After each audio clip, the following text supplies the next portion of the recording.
What's up geng? Hari ni kita nak main game. Kita nak cari barang ikut nama kita orang berdua. Dia Azad, saya Gigi. Jadi, nak tahu macam mana? Let's jom. Let's go. Okay, jom. Kau nak tahu tak? Kita punya game ni kan sebenarnya kita nak cari barang ikut nama kita orang. Contoh macam saya, Gigi. Dia Azad.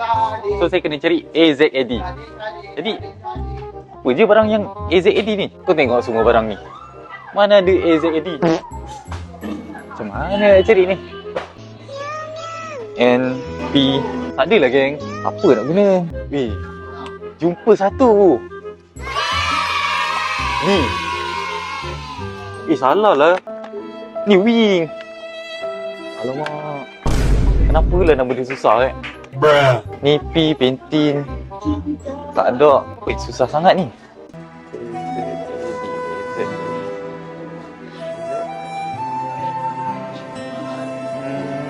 A few moments later. Weh.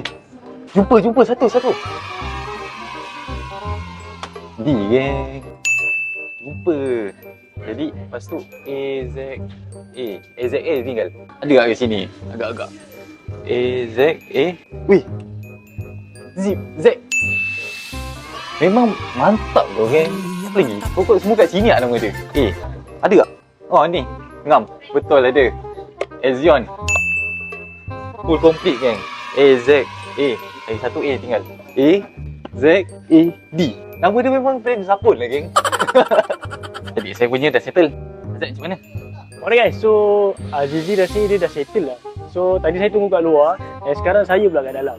Jadinya jom kita pergi cari apa nama Gigi So Gigi J-I-J-I apa J-I-J-I? Makanan lah saya rasa. Saya tahu dia suka apa J-I-J-I. Mana nama Gigi? Oh okey, Julie.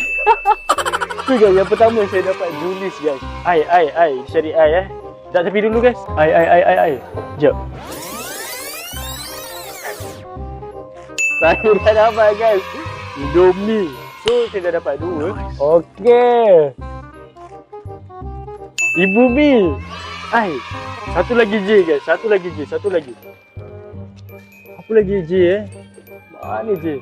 Satu lagi J. Jaga kita cari dulu. Okey, tak ada.